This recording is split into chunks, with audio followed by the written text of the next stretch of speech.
a break. Okay? And again, you don't have to take notes, but if you'd like some, we'll distribute notepads. While they're doing that to the attorneys, we did not swear witnesses en masse, but we'll do so as they're brought onto the bench. Is that acceptable? Yes, it is. Okay. And is there a motion regarding witnesses? Motion to separate. We agree. Okay, so ordered. And I'll allow the attorneys to know who their witnesses are and make sure there's the question.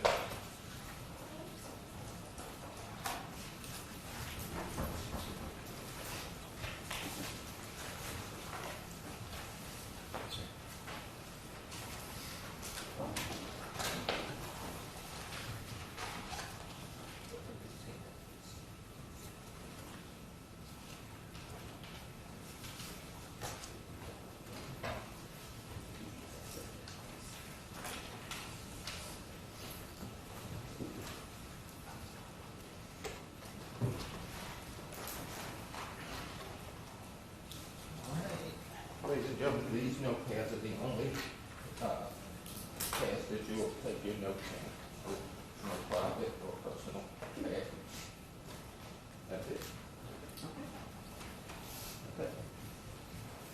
Does everybody have one that needs one? You need a pen? Okay. Oh, I'm sorry.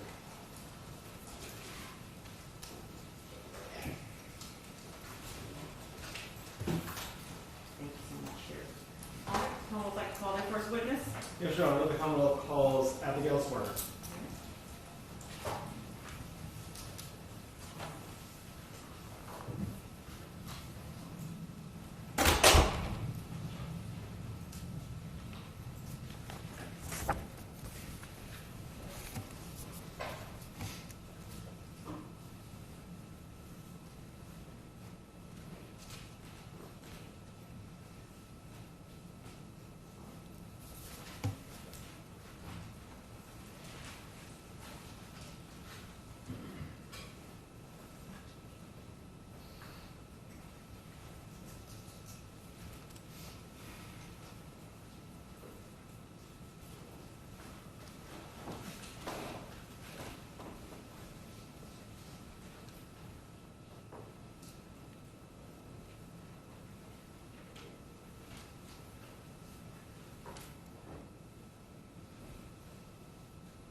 Good morning, ma'am. If you stand right in front of Madam Clerk to be sworn.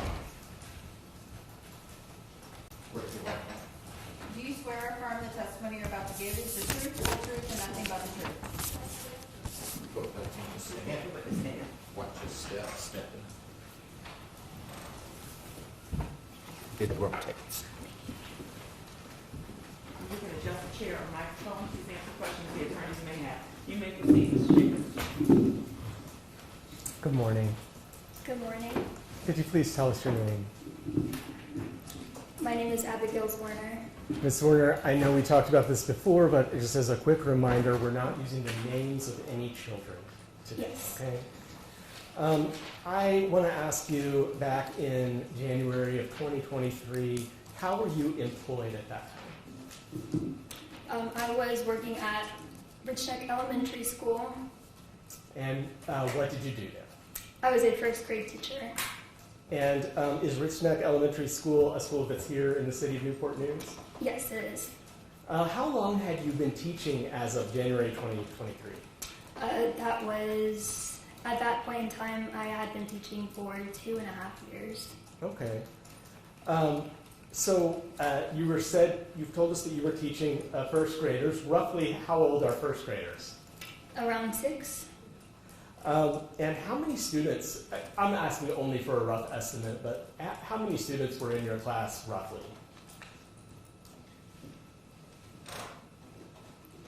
Around 20, maybe more, maybe less. Sure. I want to talk to you about one particular student who I've identified as JT. Do you know who I'm talking about? Yes. On a couple of days before January 6th, was there an incident with JT in your classroom? Yes, there was. Now, JT, was he a student in your class regularly? He was your homeroom student? Yes, he was. Okay. And so a couple of days before, what incident happened with JT? On that Wednesday, the student had gotten a hold of my cell phone and he had slammed it into the ground. And can you describe, if you remember, just his demeanor or behavior in the moments before that happened, leading up to it? He was defiant. Objection. Okay, what's the objection? His demeanor 2 days before was relevant to what happened on January 6th. Response. This testimony will reveal that this was reported to Dr. Parker, so it goes to her knowledge. Overruled, which means you all can consider it. You may proceed, Mr. Jenkins. So I had asked about his demeanor in just the moments that led up to the phone. Yes, he was being defiant, saying no back to my directions. Okay. And so how did he get your phone, if you know? It was our small reading group time, and my phone had ring across the classroom, my school phone. And when I had gone back to my small reading group table, I saw him with my cell phone. Okay. And what was he doing? Do you remember how he looked at that moment? Just very defiant, almost kind of a challenging face. After he broke your phone, do you do something about that for him to try to get a consequence, or what happens? Yes, I immediately bring him across the hall to my lead teacher, Miss West's classroom. And do you know what Miss West did from there? If you don't know, that's all right, but if you know. I recall that I asked her to use her walkie-talkie to ask for help. Okay. And do you know what, if anything, what happened to JT as a result of him smashing the phone? No. Okay. Was he at school the next day? No. And then did he come to school on January 6th? Yes. Okay. I want to talk to you then about January 6th of 2023 then. Starting in the morning, maybe lunchtime. Did you have some observations about JT at lunch? I did. And before you go on, did you end up reporting those observations to Dr. Parker? Yes, I did. Okay. Would you just sort of describe to the jury what it was you saw that you ended up reporting? Yes. Two things had stuck out to me. At the beginning of lunch in the cafeteria, we were standing in the lunch line, and I was approached by another teacher that the student had threatened to beat up one of her students. And so I... Your Honor, objection. Yes, sir. Sounds like she is testifying as to something somebody else told her. Okay, so objection, speculation, your response. Oh, I heard a hearsay objection. Is it It's a hearsay? hearsay objection. So, to be considered the hearsay objection, we are not offering this for the truth of the matter asserted. The statement is to show Dr. Parker's knowledge of what was told to her, not whether it's true or not. Sustained. So I think it's impermissible hearsay. I'm not sure what exception it falls under. Do you have an exception? Well, it wouldn't be hearsay if they're not offering it for its truth. So Then how's it relevant? it's relevant because it shows Dr. Parker's knowledge which goes to an element of the case, Yes. and therefore it has to be reliable. So what hearsay exception is that? Or what case law do you have? What authority allows that to come in? Judge, if it is hearsay, if the court's ruling is that it is hearsay, it does not come in. Okay, a hearsay, so you all cannot consider that. Next question. Thank you, Judge. Thank you. So, Ms. Werner, I'll Yes. back up a little bit. You mentioned that you were you personally in the cafeteria? I was. Okay. And was there anything you personally observed about JT that concerned you?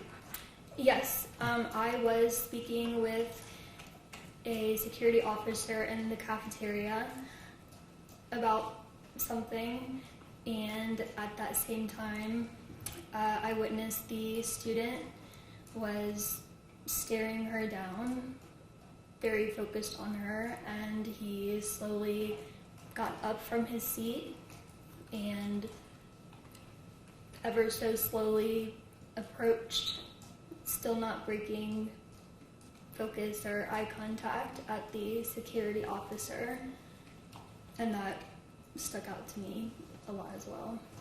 Okay. And is it fair to say that you do go to Dr. Parker to report concerns?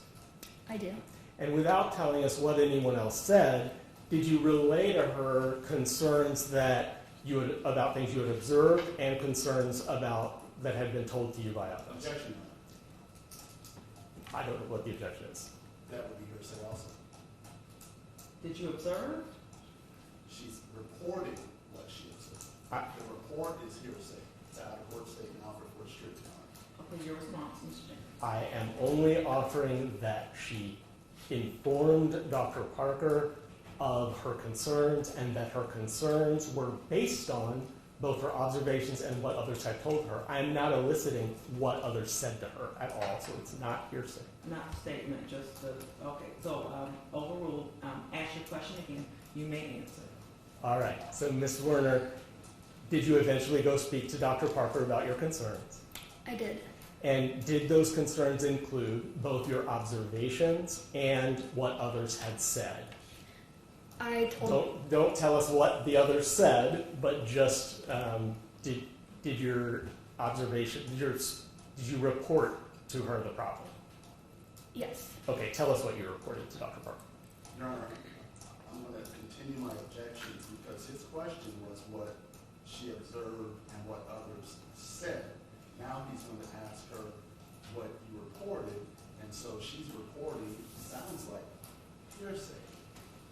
Response. Judge, she is reporting to Dr. Parker concerns she has based on a totality of things that include what others have said to her. I'm not eliciting what others said to her. I am eliciting what she told Dr. Parker. That is what the testimony is. So this is not hearsay. I am not offering the statement of those individuals at all. Even if I was, I wouldn't be offering it for its truth. I'm offering it for Dr. Parker's reaction to her response. So it is not being offered for its truth, it's being offered for her state of mind. So I'm going to sustain in part and overrule in part. Again, if hearsay can't come in through the front door, it then cannot come in through the back door by her saying, well, this is what I told her based upon what other people told me. So she can answer your question as to what she told Dr. Parker based upon her personal knowledge and personal observations, but she cannot relay what she told her based upon what other people told her. So you can proceed that way. I don't know any other way to ask this, but what did you tell Dr. Parker? I told her specifically that the student seemed to be off already that day and in a violent mood. Okay.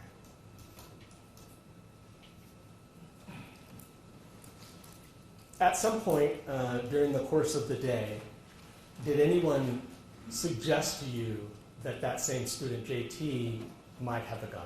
Yes. Your Honor, objection, hearsay. Okay, objection hearsay and maybe foundation. Your response, Mr. Jenkins. So there are, first of all, that also is not being offered for its truth. We're not offering it to prove that JT had a firearm. We're offering it to prove that someone informed her of a danger, so it's for her response. So, can you lay a better foundation as to how she would have this knowledge? Sure. During the course of the day, did you become aware that a child was armed? Yes. And is that because someone told you the child was armed? Yes. Who told you that? Our reading specialist, Amy Kovac. Your Honor, I'm sorry. I was distracted. He asked two questions, and I did not hear what those questions were, so I want to make sure that I understand what the questions were. So, Okay, Mr. Jenkins, if you would, please repeat, or did you ask your co-counsel? we were actually talking. So, Okay, he asked, how did you find out he was armed and who told you? okay. Objection to say. Overruled. Go ahead, Mr.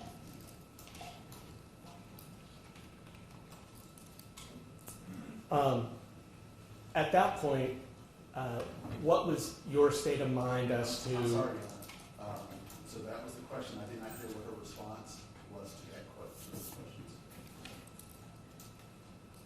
She said Ms. Novak told her. I've got your objections on the record. Overruled. Start your question over again, Mr. Jenkins, please.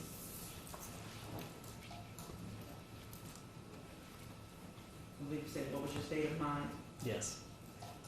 What was your state of mind as to concerns about that being shared with administration? Were you going to go share it? Was I? No. Ms. Kovac went and told administration. And Objection to say.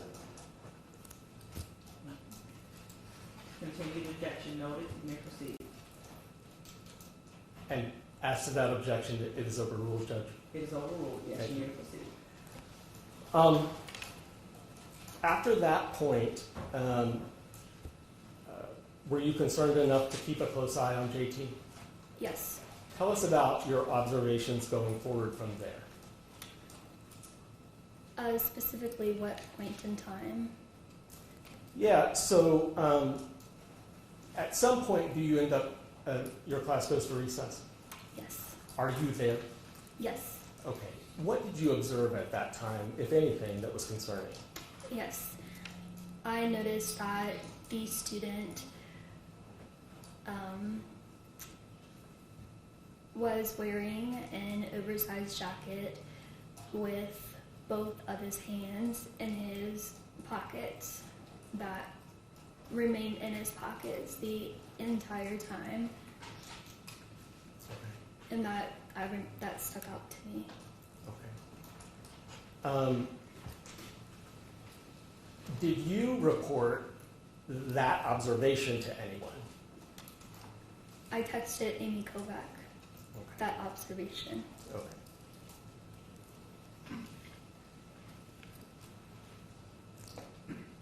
After recess, did there come a time when JT and your whole class and you were back in the classroom? Yes. And did you observe anything that concerned you when you're back in the classroom that day? Yes. Tell us what you observed back in the classroom that started to concern you.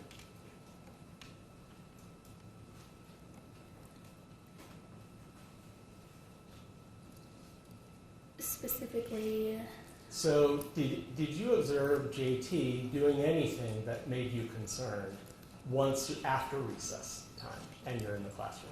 Your Honor, I'm going to object to leading the witness. Judge, if I may respond to that. You may respond.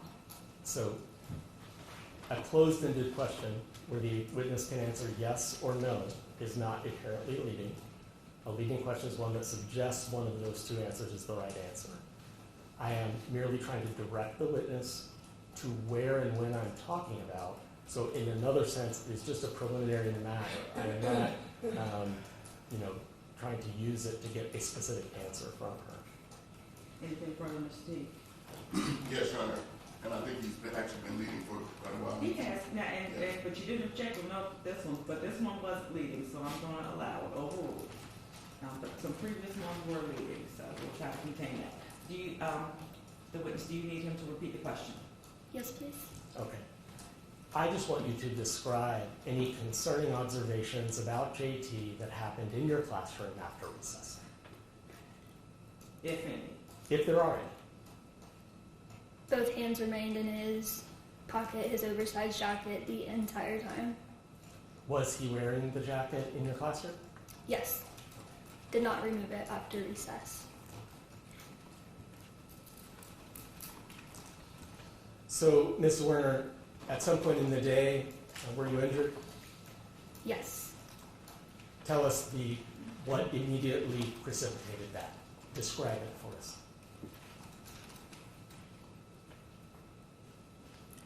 It came to where I saw at the corner of my eye, my peripheral, that a student had. I saw the student looking at me. I looked over. A gun was pointed right at me. He was holding a gun, the student. It was pointed right at me, and then I was shot. And where on your body did a bullet strike you, if it did? It went through my left hand and into my chest. What did you do from there? I recall the children were getting out of the classroom. Miss West was across the hall. She opened her door and was helping the students. And I went to the office.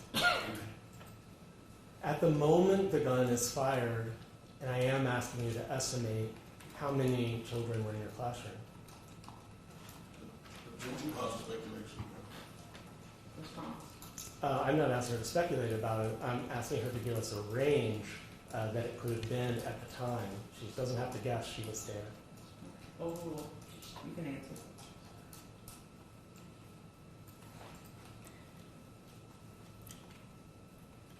I would estimate, I would say most likely the same as before, but estimate on the lower side, I was missing a couple of students that day. Around 20. Okay. Thank you. You've described the moment where a gun is pointing at you. At that moment, are there any children in your field of vision? Yes. You described that? It's in, the time is in the middle of class, in the middle of a small reading group, so I have students nearby, I also have students at their desks, I have students very close. Were there any students that were within inches of JT? Yes. Were there any students that were between you and JT?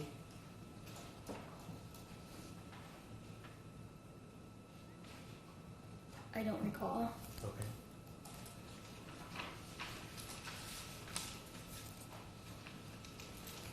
May I have a moment now? Yes, sir.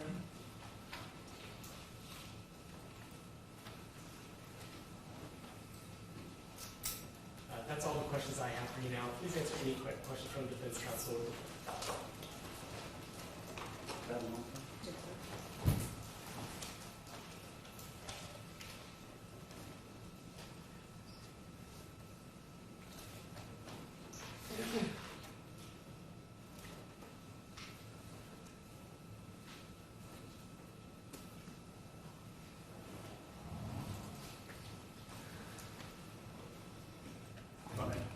You may.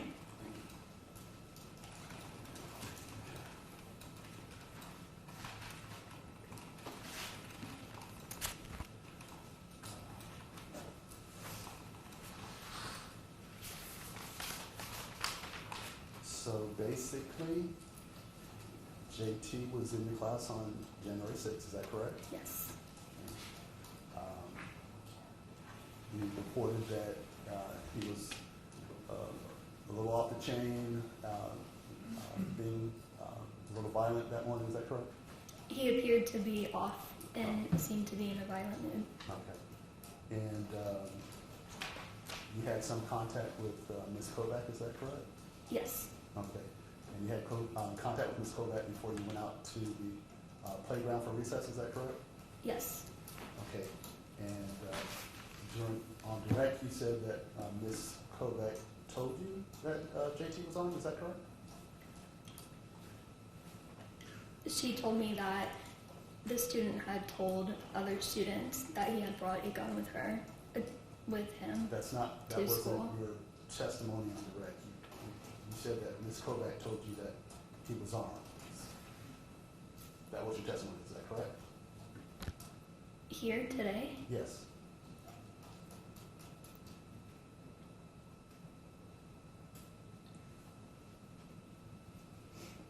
I said that. No, I'm sorry if I said that. I was specifically told that he was telling other students that he brought a gun with him to Right. school. So now I'm going to. I might have heard the question a little differently in my mind. I know this is a cross-examination, but I'm going to renew my objection to that response because clearly now she's referring to hearsay, and I'm going to ask that her answer to Mr. Jenkins be struck.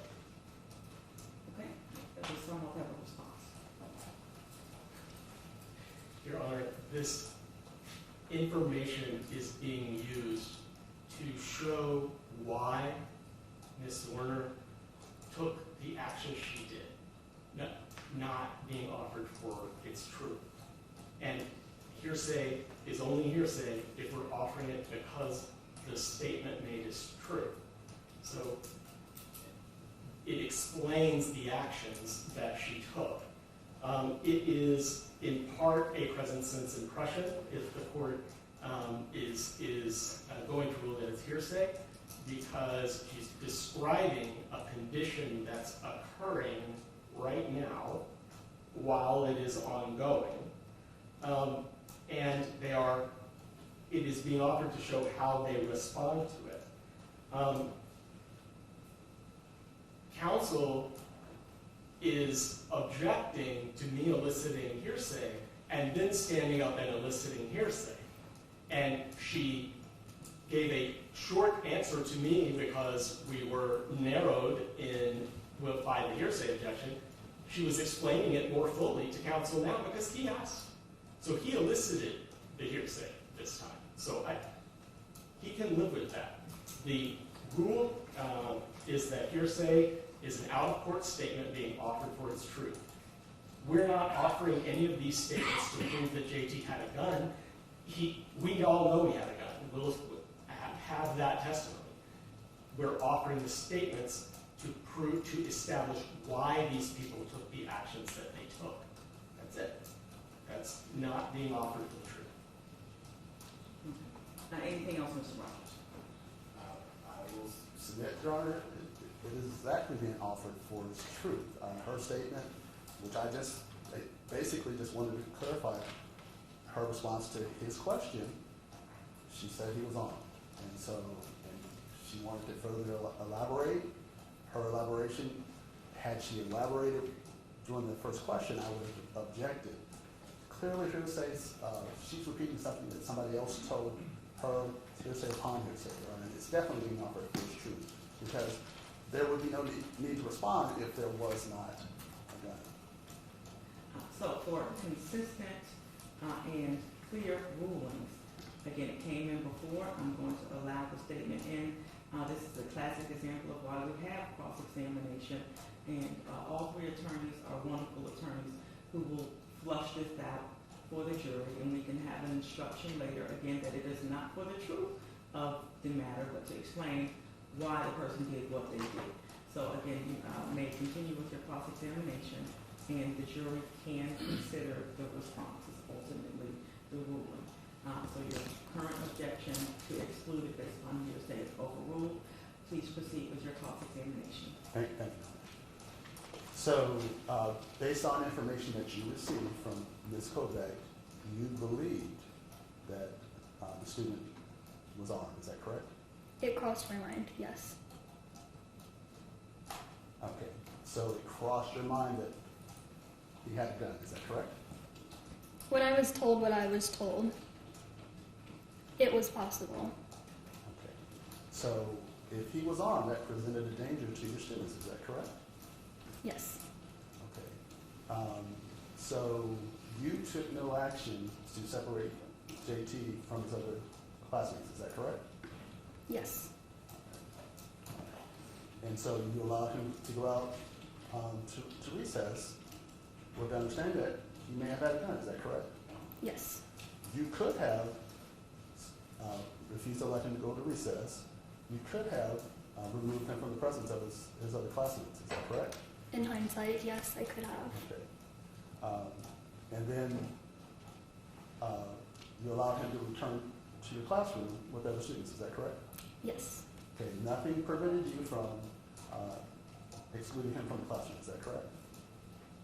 Yes. Okay. And nothing prevented you from actually taking JT out of the classroom and taking him down to the administrative office, is that correct?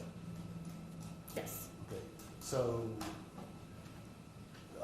on Wednesday, JT was being disruptive, and you did take him out of the classroom, is that correct? Yes. And you also alerted administration, is that correct? Personally, no. Okay, but you took steps to make sure that administration was notified, is that correct? Personally, no.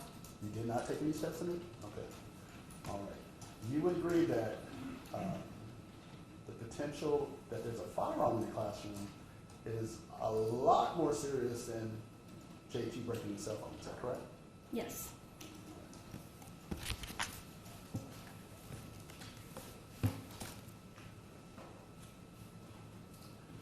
You didn't, once you became concerned, aware of the potential of there being a firearm in JT's possession, you didn't personally let the administration know that I believe that he has a gun, is that correct?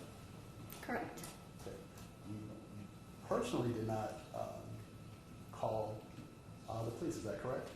Correct. You personally didn't ask anyone else to remove JT from the classroom, is that correct? Correct. You would admit that the person that has the first responsibility to protect the students in the classroom is you as the teacher, is that correct? Correct. And you would admit that you did not take any steps to protect the students from JT, in your words, potentially being armed with a firearm, is that correct? I would not admit that. Okay. What action did you take to protect the students from JT having a firearm?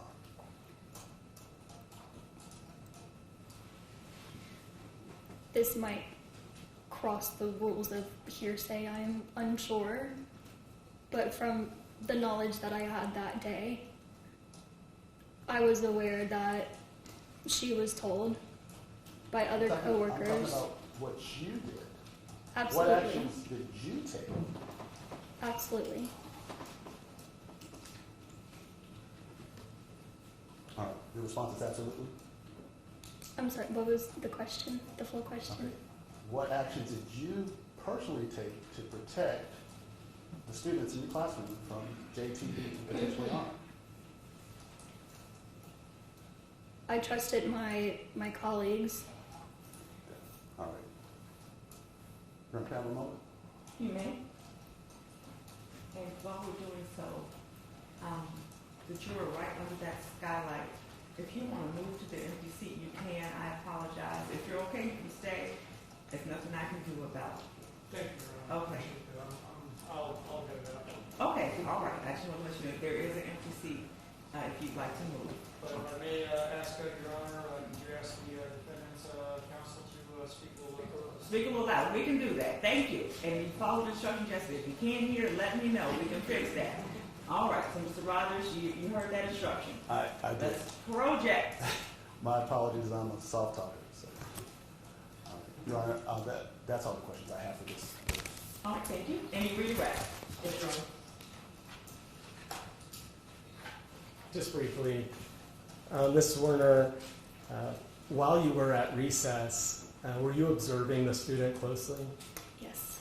Did you have a belief about someone at that time, while you're at recess, going and reporting the issue? Objection to leading, Your Honor. Okay, response? I said, did she have a concern? It is a yes or no question. That does not make it leading. I'm not suggesting that the answer would be yes or no. I'm just... Okay, Mr. T, can you flesh out the objection and what part of the question is leading? What I heard him ask is, did you have an understanding that someone had gone to speak with Dr. Parker while she was at recess? I mean, I think he's leading the testimony there. And what was your question again, Mr. Jennings? Did you believe that while you were at recess watching, do you believe that someone was reporting what you were seeing with JT, the concerns about JT? And that's the question that you're objecting to leading? Yes, Your Honor, because she has not testified to any such thing, and so he's leading her to and to actually try to testify on her behalf. Okay.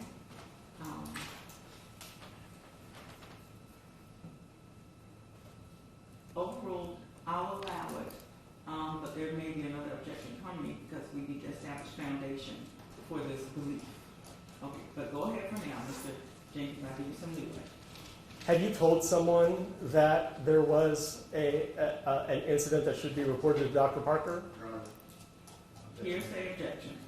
So, Okay, and I understand, and Mr. Jenkins is saying, well, how can I allow to lay my foundation if you keep not letting me hearsay? I'll allow it, go ahead, it's not for the truth of the matter asserted, it's to explain the actions of why the person takes the actions that they take. Go ahead, Mr. Jenkins. Ms. Werner, I'm not even asking what you said. I'm merely asking, did you report concerns to another person about JT around the time of recess? I did directly to Amy Kovac. Overruled, but go ahead, repeat your answer. So he asked you, did you report, what was your answer? I did directly to Amy Kovac. And then did you continue to watch JT? I did. What was your understanding of the teacher or faculty member role in the event of an emergency or crisis at that time? My understanding from it was being brought up to administration.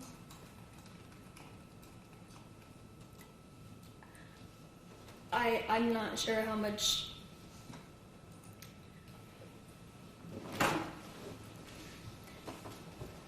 what sentence to put that in when